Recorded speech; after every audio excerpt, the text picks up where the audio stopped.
Profesor, compañeros, reciban mi cordial saludo. En esta oportunidad, mi grupo y yo vamos a hablar sobre la estructura del sistema educativo. Mi grupo está conformado por Olano Bringas, Luis Miguel, Alcalde Rojas, José Elvis, Ramírez Hurtado, Wilmer, Alarcón y Drogo, Nilton Jonathan y mi persona, Ochoa Cruzado, José Natividad. Bueno, tenemos como primer capítulo las disposiciones generales. Aquí tenemos el artículo 25, el cual es las características del sistema educativo. Nos dice pues que el sistema educativo peruano es integrador y flexible, porque digamos que abarca y articula todos sus elementos y permite pues a los usuarios de esa manera organizar su trayectoria educativa. Tenemos que tener en cuenta que se adecúa a las necesidades y exigencias de la diversidad del país. La estructura de este sistema educativo, pues por lo tanto, responde a los principios y objetivos de la educación, ya que se organiza también en etapas, niveles, modalidades, siglos y programas. Tenemos el artículo 26, la articulación y coordinación del sistema educativo. Pues nos dice que el sistema educativo articula sus componentes pues para que toda persona tenga la misma oportunidad de alcanzar un mayor nivel de aprendizaje. Pues de esa manera mantiene relaciones con entidades del Estado, de la sociedad, de la empresa e incluso hasta de los medios de educación, pues con el objetivo siempre de asegurar que el aprendizaje sea pertinente e integral y de esa manera pues potenciar lo que viene a ser el servicio educativo. Los medios para asegurar la trayectoria de los estudiantes son la certificación, la convalidación, la subsanación, las pruebas de ubicar y cualquier, otro tipo de evaluación del aprendizaje realizado dentro o incluso hasta fuera de las instituciones del sistema educativo. Como segundo medio tenemos las complementariedades que amplíen las especialidades profesionales de las personas, ya que como sabemos pues también los organismos del sistema nacional brindan muchas facilidades para que las personas pues potencien de muchas maneras su profesión o la manera en que ellos laboren.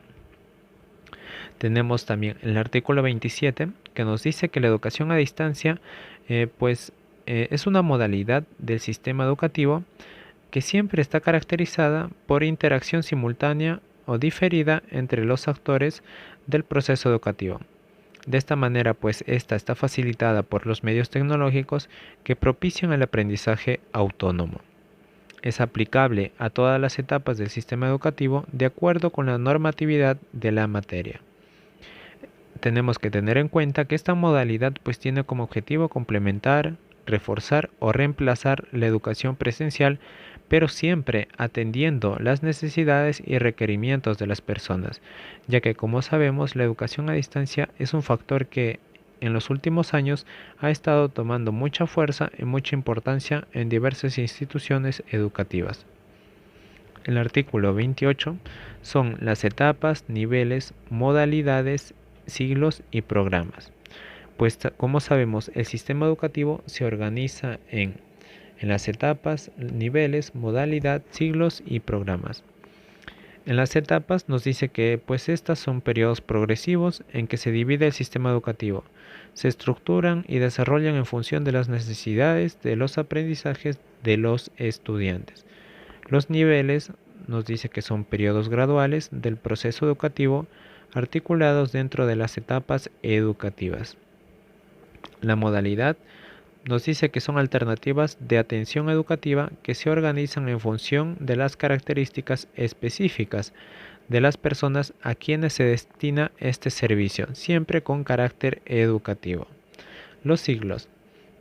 Pues los siglos son programas educativos que se desarrollan en función de logros de aprendizajes. Y finalmente los programas nos dice que son conjuntos de acciones cuya finalidad pues siempre va a ser atender las demandas y responder las expectativas de las personas. En el artículo 29 tenemos lo que viene a ser las etapas del sistema educativo. Pues tenemos que tener en cuenta que el sistema educativo comprende las siguientes etapas: la educación básica y la educación superior. en la educación básica está destinada a favorecer el desarrollo integral del estudiante, el despliegue de sus potencialidades y el desarrollo siempre de sus capacidades, de sus conocimientos, de sus actitudes y también de sus valores fundamentales, pues que una persona debe poseer para actuar de manera educada, de manera adecuada y eficaz en los diversos entornos o ámbitos sociales. Tiene un carácter inclusivo, pues que atiende a las demandas de las personas con necesidades educativas especiales o incluso con dificultades de aprendizaje. La educación superior, en cambio, está destinada a la investigación, la creación y difusión de conocimientos, a la proyección de la comunidad y también al logro de las competencias profesionales pero de alto nivel, de acuerdo con la demanda y la necesidad del desarrollo sostenible del país. En el artículo 30 tenemos la evaluación del alumno. Nos dice que la evaluación del alumno es un proceso permanente de comunicación y reflexión sobre los procesos y resultados siempre de su aprendizaje, ya que es formativa o integral porque se orienta a mejorar esos procesos y se ajusta de alguna manera a las características y las necesidades siempre de los estudiantes. En muchos casos que se requiera, funcionará programas de recuperación, ampliación y nivelación pedagógico, en cuanto a que se veían, desniveles educativos. En ese caso, se ampliarían estos programas que funcionarían de esa manera. En el artículo 31 vienen los objetivos y tenemos 3 objetivos claros. El primero es formar integralmente al educando en los aspectos físico, afectivo y cognitivo para el logro de su identidad personal y social. De esta manera, el estudiante o la persona que reciba la educación va a poder ejercer la ciudadanía y desarrollar las actividades laborales y económicas del país, que de alguna manera le permitan desarrollar una vida y un proceso, de desarrollo. El segundo objetivo va a ser desarrollar las capacidades, los valores y actitudes que permitan al educando aprender a lo largo de su vida.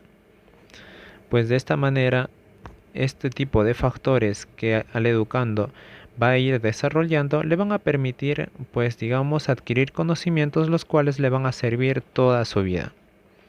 En el tercer objetivo tenemos desarrollar los aprendizajes en los campos de la ciencia, las humanidades, la técnica, la cultura, el arte, la educación física y los deportes, así como aquellos que permitan al educando un buen uso y usufructo de las nuevas tecnologías. Ya que al mejorar en la adquisición de nuevas costumbres o nuevas actitudes en el educando, de esa manera se va a ir adaptando a la nueva realidad, por así decirlo, ya que actualmente se cuentan con muchos factores que quizás muchos estudiantes desconocen, pero de esta manera se va a ir adaptando a estos cambios y a estas actualizaciones que ocurren en la sociedad. Eso ha sido todo de mi exposición. Gracias, profesor. Bueno, profesor, continuaré con la exposición. En el artículo 32 encontramos la organización, donde nos dice que la educación básica es obligatoria. Y bueno, cuando la imparte la educación el Estado, tiene que ser gratuita, ya que va a satisfacer las necesidades básicas de aprendizaje tanto en niños, en jóvenes y en adultos, porque va a considerar las características individuales y socioculturales de los estudiantes. En la organización también encontramos 3 tipos de educación: educación básica regular, en donde mayormente hemos estudiado nosotros a nuestra edad correspondiente; la educación básica alternativa, donde quizás algunos se retiraron o por falta económica no pudieron continuar sus estudios, pero pueden realizarlo después a una edad mayor. Y también la educación básica especial, donde necesita unos cuidados especiales, tanto pueden ser para personas que tengan alguna discapacidad. En el artículo 33, el currículo de la educación básica. Bueno, el currículo de la educación básica tiene que ser abierta, flexible, integradora y también diversificadora. ya que va a sustentar los principios y los fines de la educación de una nación, en la cual estamos hablando de nuestra nación, que es la nación peruana. Entonces va a hablar los principios y fines de la educación peruana. En el artículo 34 encontramos las características del currículo, ya que algunas características del currículo es que es valorativo, también responde al desarrollo armonioso e integral de los estudiantes y también crea actitudes positivas de convivencia social, donde va a enseñar a los estudiantes la sociedad y también cómo ejercer su responsabilidad como ciudadanos. En el artículo 35 encontramos la culminación de la educación básica. La culminación satisfactoria de la educación básica en cualquiera de sus modalidades y programas va a dar el derecho al diplomado, un diploma, un reconocimiento a los egresados, ya tanto sea en un área técnica que vaya a habilitar el estudiante para que él pueda entrar al mercado laboral y también lo faculte para que acceda a una institución o a un nivel superior. Entramos al artículo 36, la educación básica regular. En la educación básica regular es la modalidad que elabora los niveles de educación inicial, la educación primaria y también la educación secundaria. Está dirigido a los niños, a los adolescentes que pasan oportunamente por el proceso educativo de acuerdo con su evolución física, afectiva, cognitiva, desde el momento de su nacimiento. Ya sabemos que todos nosotros pasamos por etapas para llegar a ser profesionales, ¿no? Para continuar con nuestra educación, más claro, el nivel de educación inicial, el nivel primario, el nivel secundario. Terminando estos tres niveles, podemos presentarse a una educación superior. En el artículo 37, la educación básica alternativa. La educación básica alternativa es una modalidad que tiene los mismos objetivos y calidad equivalente a la educación básica regular, porque va a enfatizar la preparación para el trabajo y el desarrollo de la capacidad empresarial. Entonces, acá vamos a encontrar mayormente la alfabetización, porque va a estar comprendida en la educación básica alternativa.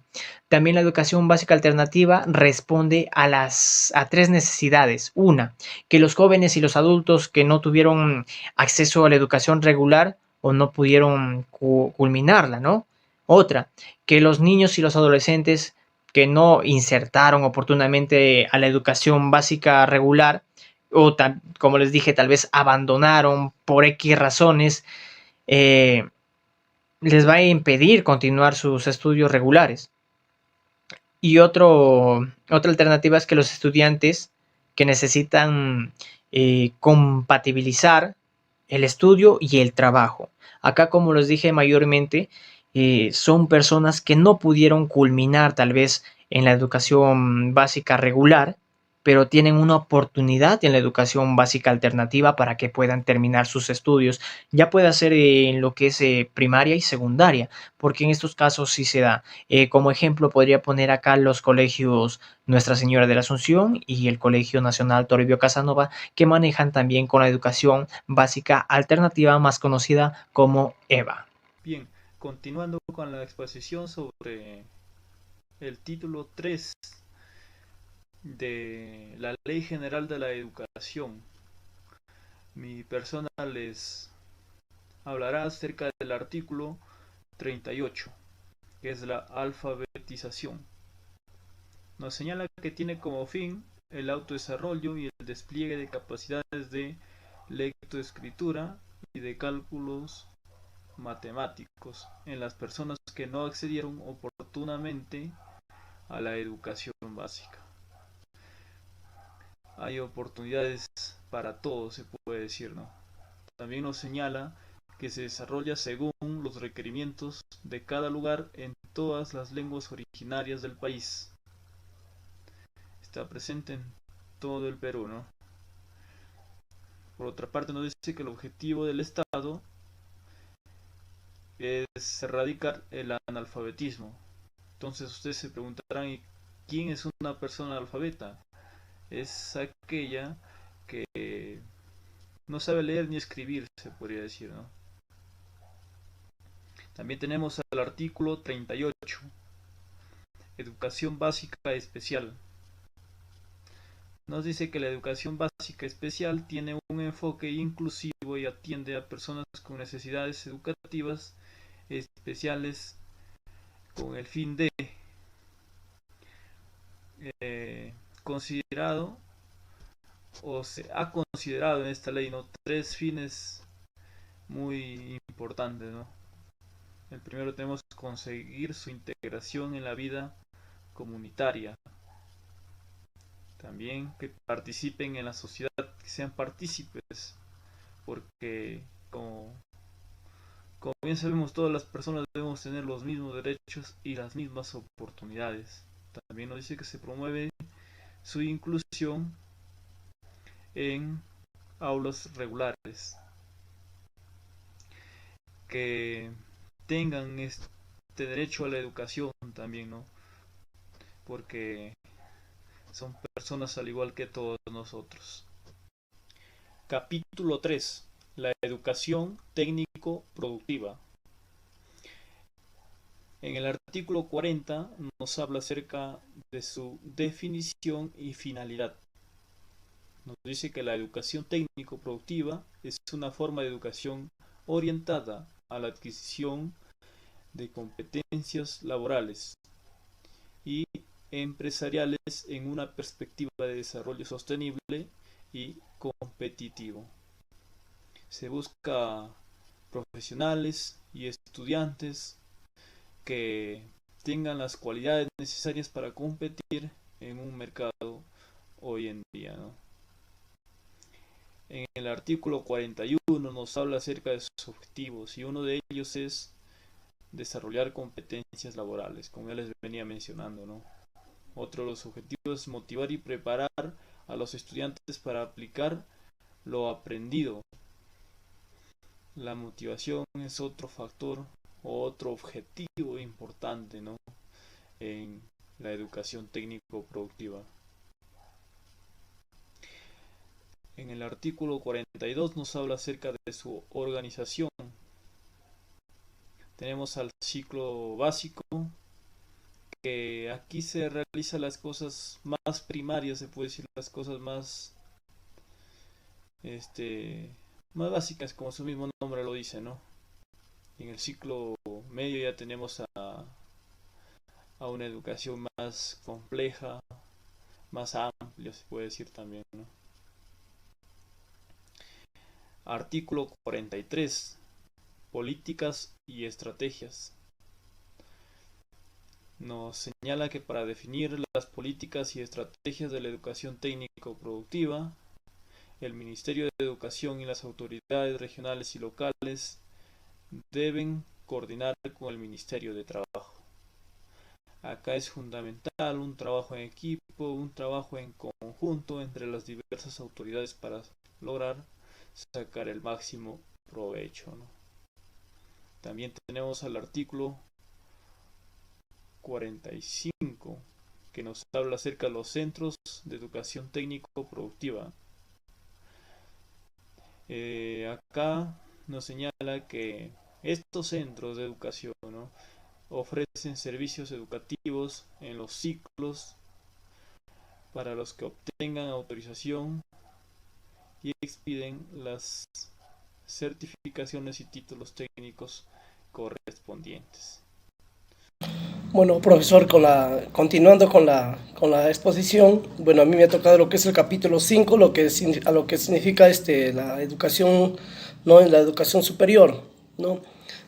No menciona, ¿no?, en la educación superior, que es la segunda etapa del sistema educativo que consolida una formación integral de las personas, produce un conocimiento, desarrolla una investigación e innova una forma profesional más alta de especialización y perfeccionamiento en todos los campos del saber, del arte, la cultura, la ciencia y la tecnología, a fin de cubrir las demandas de la sociedad y contribuir al desarrollo de la sostenibilidad del país y del centro educativo donde se genera.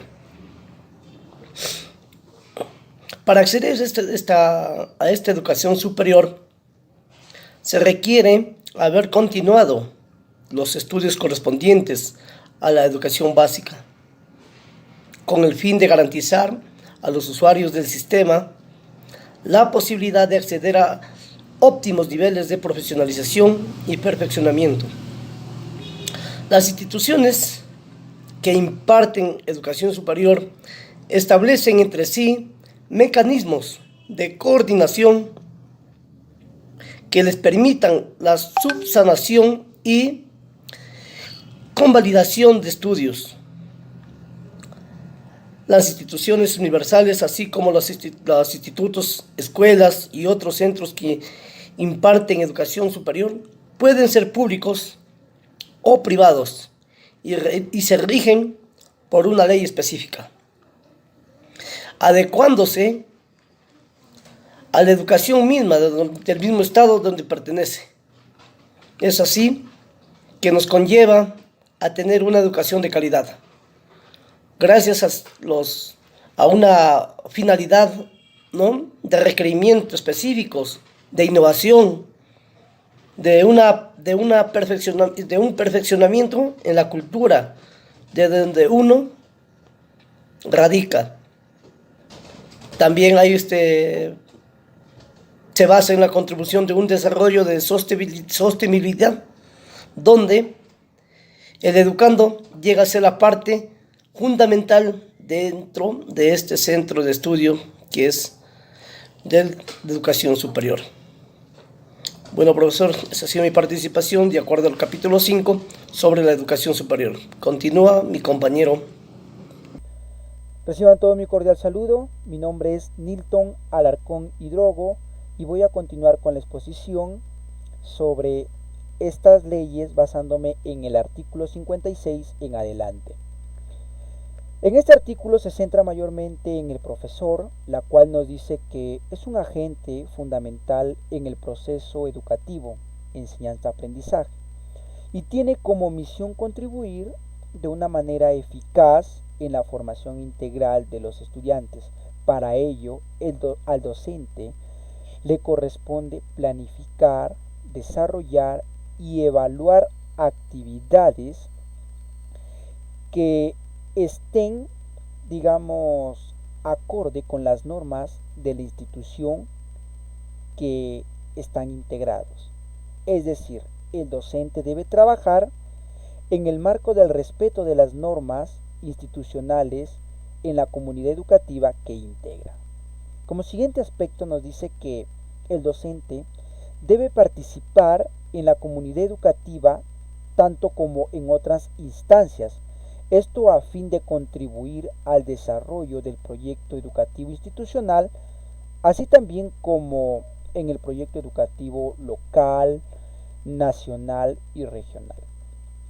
Como siguiente aspecto nos dice también que el docente debe percibir remuneraciones justas y adecuadas y también las bonificaciones establecidas por la ley.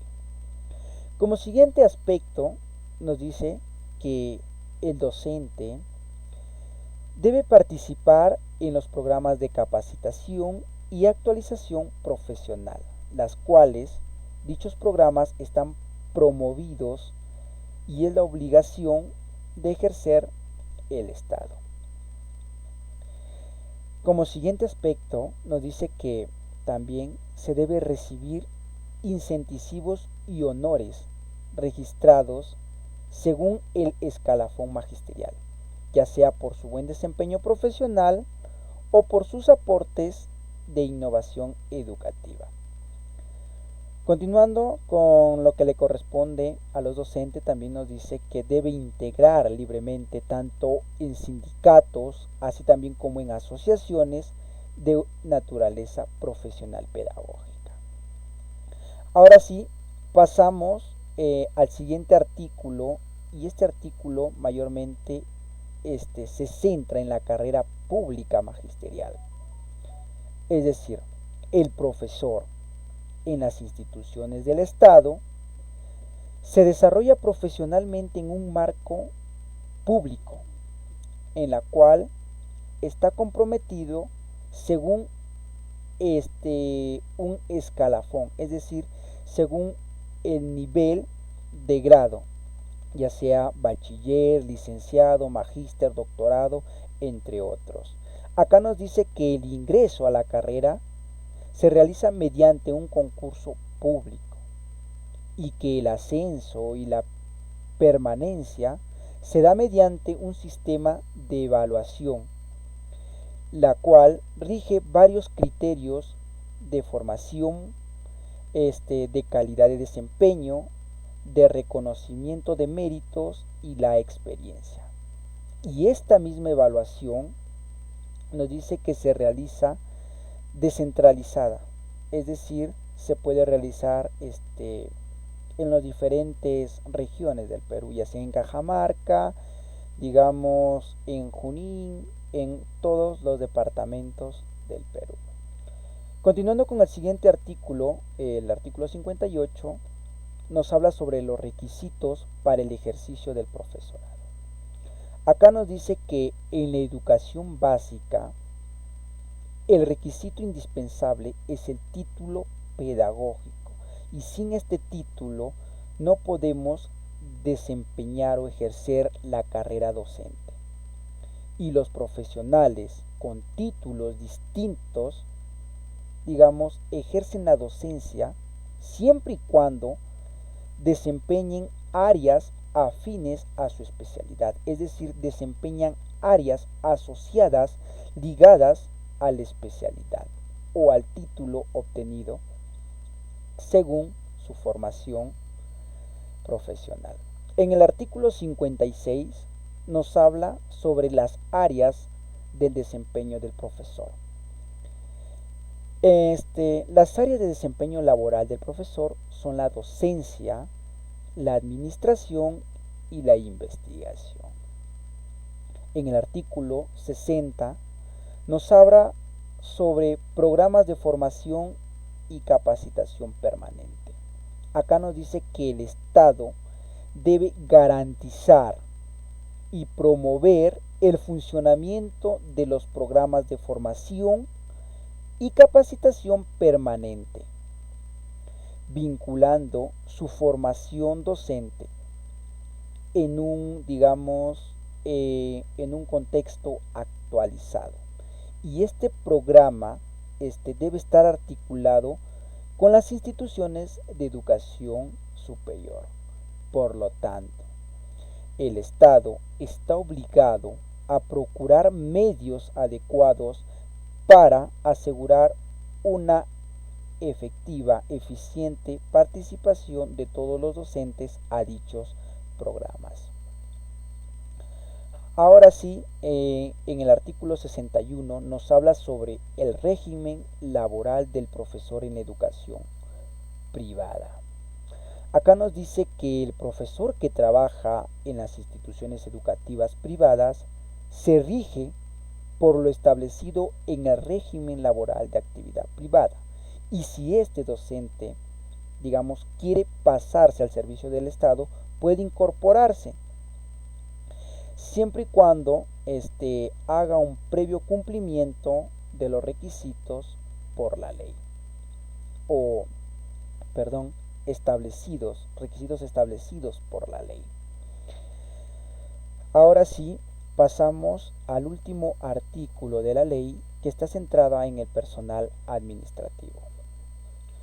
Nos dice que el personal administrativo de las instituciones educativas públicas coopera para la creación de un ambiente favorable para el aprendizaje y se desempeña en diferentes instancias de gestión institucional, local, regional y nacional, en funciones de apoyo a la gestión educativa. Es decir, ejerce funciones de carácter profesional, técnico y auxiliar.